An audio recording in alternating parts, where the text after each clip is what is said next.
Bom, então vamos lá. O modelo atômico do Bohr, eu vou mudar aqui para o livro, né? Para explicar qual foi os experimentos lá e a lógica da proposta do modelo atômico do Bohr, a gente vai ter que entender, vocês vão ter que entender o que que é a luz, né? E para entender a luz é composta por uma pequena partícula, muito pequena mesmo, chamada de fótons, tá? E essa partícula ela se desloca, como ela é uma partícula muito pequenininha, ela tem um comportamento praticamente só ondulatório, né? E aí então como que é o comportamento ondulatório? O comportamento ondulatório comportamento de onda é o mesmo das ondas mecânicas, né? Por exemplo, uma onda do mar na água, né? O que que é o comportamento de onda? É esse comportamento aqui, ó, se alguma coisa se deslocar desse jeito aqui que está na imagem. E nesse comportamento ondulatório, uma coisa muito importante que tem para a gente é o comprimento de onda, simbolizado por essa letra aqui, né? Então, o que que é o comprimento de onda? É simplesmente quando uma onda faz todo um percurso e depois começa a repetir o percurso. Então, os comprimentos de onda a gente pode dizer que é desde o máximo de um topo até o máximo do outro topo, mas também eu posso pegar o mínimo aqui até um outro mínimo, como também eu posso pegar a metade de um ponto, ir no máximo, vir no mínimo e aí chegar na outra metade, entendeu? Em outras palavras, é quando a onda começa a se repetir. É isso, tá? Então esse é o comprimento de onda. Sabendo disso, o que que são os comprimentos de onda? A luz ela é composta pelo o deslocamento desses fótons. E os fótons se deslocam em comportamento ondulatório. Cada fóton ele vai ter uma quantidade de energia. E essa quantidade de energia nos dá um determinado comprimento de onda. E, por exemplo, a luz visível, que é o que o nosso olho percebe, ela é composta por diferentes comprimentos de onda, né? Cada comprimento de onda, diferentes comprimentos de onda próximos uns dos outros, eles nos dão uma cor que o nosso olho recebe e leva isso até o nosso cérebro interpreta como uma cor, né? Então, essas cores aqui, elas são oriundas de diferentes comprimentos de onda que vêm da luz, tá? Então toda a luz visível, ela pode passar por um prisma, né? Toda vez que a luz atravessa um outro meio com densidade diferente, e aqui essa faceta aqui tem também vai ter distâncias diferentes aqui, o prisma acaba difratando a luz e a gente tem então a abertura dos comprimentos de onda que estavam todos misturados em abrindo em diferentes comprimentos de onda. Porque o somatório de todos os comprimentos de onda, o somatório da luz com todas as cores, é a luz branca. Então, cada vez que a gente enxerga uma luz branca, é porque ali está misturado todas as comprimentos de onda. E cada vez que tu enxerga o preto é a ausência de luz, né? Então, entre, digamos assim, cores, o branco não seria uma cor, seria a mistura de todas as luzes, né, todas as cores, e o preto seria a ausência de luz, tá? E depois disso, uma coisa que tem que ficar claro é que é o seguinte, essas cores, elas são radiações eletromagnéticas, tá? Só que essas cores que o nosso olho percebe, inclusive a gente chama isso de região do visível, é só uma das regiões onde é possível existir o comportamento de onda, né? Inclusive essa região aqui, ela vai geralmente químico pensa em nanômetro, né? Aqui está escrito em metro, mas em nanômetro isso vai dar de 400 nanômetros, aqui está até 700, mas vai até um pouco mais, até 800 por aí. Nosso olho percebe de 400 nanômetros a uns 800 nanômetros. De modo que o espectro de luz ele é muito maior que isso. Aqui está toda uma possibilidade de espectro de radiação, a gente só enxerga essa faixinha bem estreita aqui. O resto tudo a gente não enxerga. E aí à esquerda aqui a gente tem radiações muito energéticas, né? Porque quanto menor for o comprimento de onda, mais energético é. Quanto maior for o comprimento de onda, menos energético é. Deixa eu ver se eu consigo explicar isso para vocês de forma simples. Deixa eu pegar um desenho aqui. Esse aqui, eu tinha... Deixa eu ver se eu tinha escolhido um desenho para mostrar lá. Ah, isso eu vou explicar. Ah, já vou explicar agora, senão eu deixo para depois eu me esqueço. Vamos lá. Aqui, ó. Aqui, esse mesmo desenho do livro que a gente estava vendo ali antes, aqui é a mesma coisa. Então, as diferentes possibilidades de espectro, né? A região do visível está aqui, as corzinhas, né? E tudo que está daqui para cá a gente não enxerga, e daqui para lá também a gente não enxerga.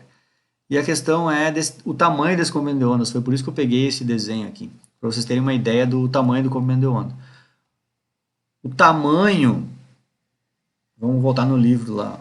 Tipo assim, ó, qual será que é a distância do tamanho do comprimento de onda da luz, aquela luz que a gente enxerga, com as cores, né? Então tá aqui, ó. Aquela faixa de tamanho da luz é mais ou menos na ordem do tamanho dos protozoários. E aí, comprimentos de ondas menores do que esse, que são os mais energéticos, então, aliás, aqui está aumentando, aqui os menores estão para a direita, né? Pega ratão nessa imagem aqui. Os menores aqui estão para a direita. Então aqui, quanto menores os comprimentos de onda depois do visível, tá? A gente vai ter, logo depois da região visível, a gente tem a região do ultravioleta. E os comprimentos de onda na ordem do ultravioleta, eles são tamanhos do tamanho de uma molécula, tá? São do tamanho de moléculas. Tá, eu não vou complicar muita explicação, porque senão eu vou demorar demais. Mas então pensem isso, é bem pequenininho, tá? E aqui, esse desenho de cima aqui, por isso que eu voltei para cá, ele tenta simbolizar os comprimentos de onda. De um jeito meio tosco, mas dá para perceber que quando a gente está bem para a esquerda, os comprimentos de onda que não fazem mal para a gente, que são os comprimentos de onda maior que 800 nanômetros, eles são bem grandes, ó. São comprimentos bem grandões. E os comprimentos de onda que fazem mal para a gente, que é do visível para baixo, de 400 nanômetros para baixo, os comprimentos de onda já são bem curtinhos. E é isso que eu queria mostrar para vocês, que eu acho que aqui é fácil de entender. O que quer dizer um comprimento de onda bem curtinho? Quer dizer que o fóton oscila muito rápido. Ou seja, se eu botar a minha mão aqui nesse lado, vamos supor, a mãozinha do mouse está ali, e eu estiver recebendo uma radiação desse tipo aqui, ó, chega muita radiação na minha mão. Por quê? Porque os fótons já estão bem grudadinhos no outro, esse é o comportamento deles. E se eu boto a minha mão do lado de cá e recebo uma radiação dessa, essa radiação aqui demora para chegar a um fóton. Então, por isso que ela é pouco energética, entenderam? Então, é por isso que do visível para mais que o visível em comprimento de onda, isso não faz mal para a gente. E da região do visível para menos que a região do visível, aí já começa a fazer mal para a gente, tá? Então, aqui para vocês terem uma ideia de tamanho do comprimento de onda, na região do visível é na ordem dos protozoários, logo depois disso já é do tamanho de uma molécula, um pouco menos que é os raios-x, né, que a gente vai fazer raio-x no hospital lá, já é do tamanho de um átomo só, o comprimento de onda, e menos que isso a gente já está falando do tamanho do núcleo do átomo. O núcleo do átomo é, se não me engano, 2000 vezes menor que o tamanho do átomo. Tá? Então, e comprimentos de onda maior que o visível, que esse aí já não faz mal para a gente, que é, por exemplo, a região do infravermelho, logo depois do visível, o comprimento de onda já começa a ser do tamanho da ponta de uma agulha. Um pouco mais do que isso, que é a região de micro-ondas, já era do tamanho de borboletas, e um pouco mais ali adiante já do tamanho de uma pessoa. E os comprimentos de onda de rádio, né, da AM, FM e comunicações, já são de tamanhos de um edifício, já, o comprimento de onda, tá? Isso também está aqui no livro aqui de vocês, tá? Também está aqui, só não estava aquele tamanho, os tamanhos ali, as proporções, né? Mas esses comprimentos de onda eles estão bem definidos aqui no livro. A região que a gente enxerga muito estreita aqui e a esquerda, só que no livro está do jeito que quase todos os livros usam assim, né? Que é sempre para a esquerda a gente coloca menor o comprimento de onda e para a direita os maiores. Só naquela imagem lá que botaram invertido. Não achei legal por isso.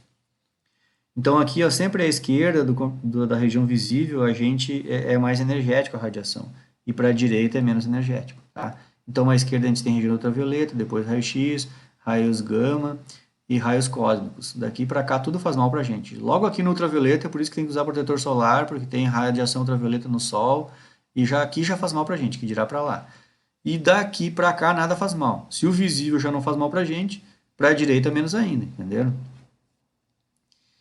E aqui os micro-ondas vão me dizer, não faz mal eu enfiar a mão no micro-ondas, vou cozinhar minha mão. Mas daí já não é por causa da onda. Aí eu vou explicar um dia na aula e explico para vocês. Entendeu? Mas não é por causa da micro-onda em si, é por outra coisa. Que tem a ver com a micro-onda, é óbvio, né?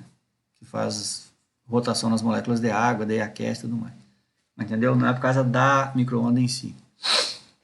Inclusive na região de micro-ondas aqui, inclusive os micro-ondas de casa, eles têm um comprimento de onda bem específico que não pode mudar, porque já é uma região bem pertinha com uma região usada pela parte militar da Força Aérea. E aí, então Então, por isso que os aparelhos de micro-ondas eles são homologados, tem que ter exatamente aquele comprimento de onda lá, né? Bom, então vou pro próximo videozinho aqui. Parem.